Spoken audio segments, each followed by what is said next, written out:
All right, everybody, Cinephile Mike is here, and it is episode 20 of Oscar Rewind Season 2, my bi-weekly series of videos dropping every Tuesday and Friday, where I revisit the films that reflect the work of this past year's Oscar nominees and winners. I dig deep into those IMDb profiles, and my hope is that you will discover a new, older favorite, or maybe revisit something you haven't seen in a while. As always, I'll be discussing the Oscar connection, the awards history for this respective film, box office information, the critical response, and as always, most importantly, these reviews are spoiler free. But before we get into it, please do me a favor. Click that subscribe button really quick. There's going to be so much great stuff coming on the YouTube channel here on Rewind and Beyond. Trust me when I say you do not want to miss it. All right. So we're in May. We're about halfway through the month, and it's all about the actors this month. We have already looked at all of the performances that won the two supporting and two lead categories. So now we are going to look at some of the other nominees, kicking off with Paramount Pictures' legal thriller Primal Fear. Primal Fear was written by Steve Shagan and Ann Biderman, based on the novel by William Deal, and directed by Gregory Hoblit. The film was released in the spring of 1996. Now, by the end of its run, the film had more than tripled its reported $30 million budget. It made $56,116,183 at the domestic box office and added an additional $46,500,000 at the international box office for a worldwide take of $102,616,183. Now, looking at our rating scores on Rotten Tomatoes, the film is fresh on both sides, with 47 critical reviews giving the film a 77% score and a higher popcorn meter of 89%, culled from over 50,000 audience reviews. Award season wise, the film had almost 24 nominations, winning 10 of those almost 24, and most of the nods and wins were directed at one Mr. Edward Norton, who made his feature film debut in Primal Fear. Norton was nominated for Best Supporting Actor at the Oscars, the BAFTAs, the National Society of Film Critics, and several film festivals and critic circles. And he had some wins in this category. He won the Golden Globe for Best Supporting Actor, and he had a tie at the Critics' Choice Awards, winning with James Woods. Now, 1996 was a big year for Norton. Even though Primal Fear was his feature film debut, he dropped 3 significant supporting performances that year. In addition to this one, he was also in Woody Allen's musical Everyone Says I Love You, playing Drew Barrymore's love interest, and he was also in Milos Forman's The People vs. Larry Flint, playing Alan Isaacman opposite Woody Harrelson. Not a bad way to start a career, and it has only progressed since. This past season, Norton was nominated in the same category as he was for Primal Fear, supporting actor, for portraying famed musician Pete Seeger in the multi-nominated flick A Complete Unknown. That nod marked Norton's 4th nomination, having also been previously nominated for American History X and Birdman, The Unexpected Virtue of Ignorance. So, what is Primal Fear about? Well, Martin Vale, played by Richard Gere, right here on our poster, one of the suavest, slick-talking lawyers to grace the Chicago streets. You would almost think that this character was based on the same type of lawyer he would tap dance in Chicago about 6 years after the fact. Look, Martin Vale, he's all about winning. He's all about the headlines, face on the papers, and in addition to serving his clients, he truly loves going head to head with the district attorney's office, which he previously worked for before he decided to go off on his own.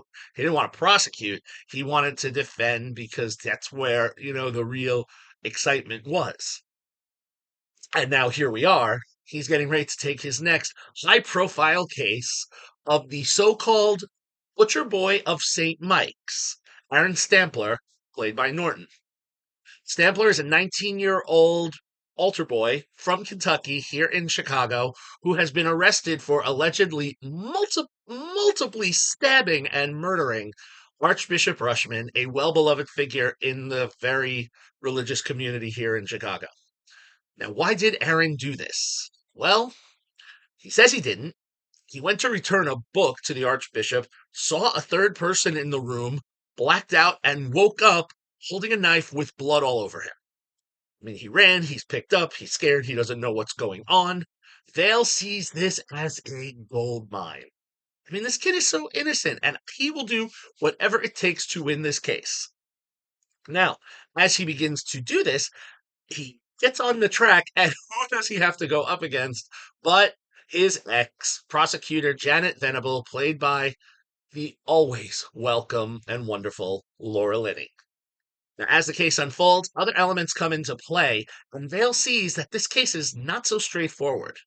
There's something amiss with the relationship between the Archbishop and his former boss, State's Attorney John Shaughnessy, played by John Mahoney. And there even seem to be some ties with other clients of Vale's amongst the not so upstanding, let's say, families of Chicago. You get it. Dale will have to work with his team, including his investigator Tommy, played by Andre Brower, his assistant Naomi, played by Maura Tierney, the therapist who he needs to help clear Aaron, Dr. Molly Arrington, played by the incredible Frances McDormand, and try not to piss off the judge, the Honorable Miriam Choate, played by Alfre Woodard.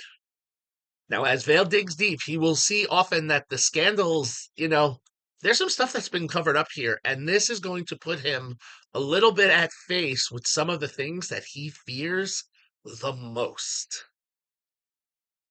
And it's really hard for me to say anything else without spoiling all the great twists and turns that this film delivers. And just when you think you're done, you're going to get one more. This really plays like a great Hitchcockian thriller set in the legal system. Hoblit in his directorial debut. This was his feature film debut. Oh my God, this is such a wonderful thriller. With a cast like he had, really allowing his key trio of Gere, Linney, and Norton to shine, serves this film so well. All three of them give excellent performances, and they have very multi-layered characters, with these really good arcs where they start, where they go, where they end. Oftentimes some of these characters, kind of like Venable or even Vale sometimes, when you have these lawyer characters, they kind of get branded as like one level, not really faceted, but not the case here. And when we get into it, let me start talking about Norton first. He's the reason that this film is here.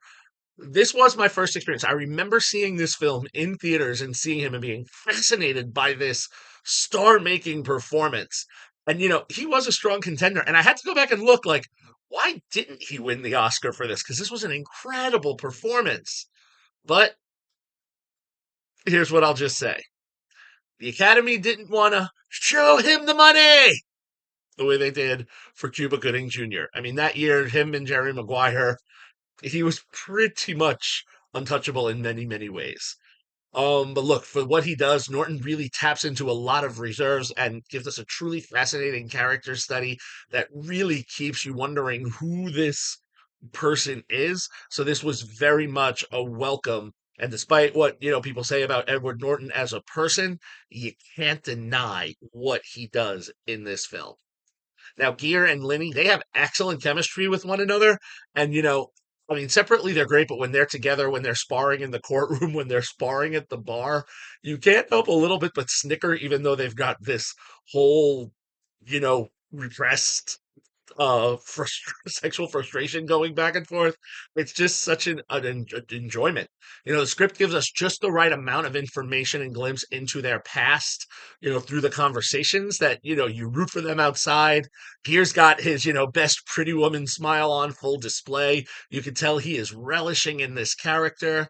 Again, in the characters, these three, the script is really, really good. Where it falls, it struggles, is it's a little bloated. There are a lot of subplots that get introduced, and while they're addressed, they seem a little superfluous. Like there are a couple that you could have like shaved out of this film, and it would have flowed just as perfectly. Some of it, I will say, goes with the families of Chicago. But look, I don't want to take anything, away from what this does, and I'm going to leave it there because honestly, if you haven't seen this film, you really, really should. The performances of our three are incredible. This is a great thriller. Some good work here. Now, it's not a full 5-star film for me. It's 4. It's a solid 4. If I gave halves, it would probably have been a 4.5. Again, little bloated, but you know what? That doesn't take away from what we see. Now, if you would like to watch Primal Fear, you'd have a couple of options. One, it is streaming as of this recording and posting on Pluto TV, but you're going to have commercials in it. And this is a film where you don't really want to have commercial breaks. So my recommendation would be to rent it or purchase it on any of the digital platforms that have it. All right. So there we go. Hope you liked what you heard here. As always, please make sure you click that subscribe button, like and share the video. We have so many more great acting performances coming up and films to talk about. We still got Cynthia Erivo on deck, Demi Moore, Timothée Chalamet. You can follow me, Cinephile Mike, on all social media platforms and on Letterboxd. Find lots of great cinematic goodness on my website, cinephilemike.com.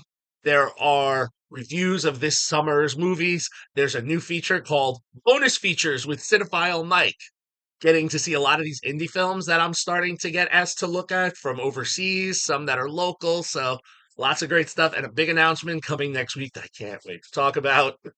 But I'm getting ahead of myself. All right. Until next time, everyone, this is Cinephile Mike saying take a break and watch something new.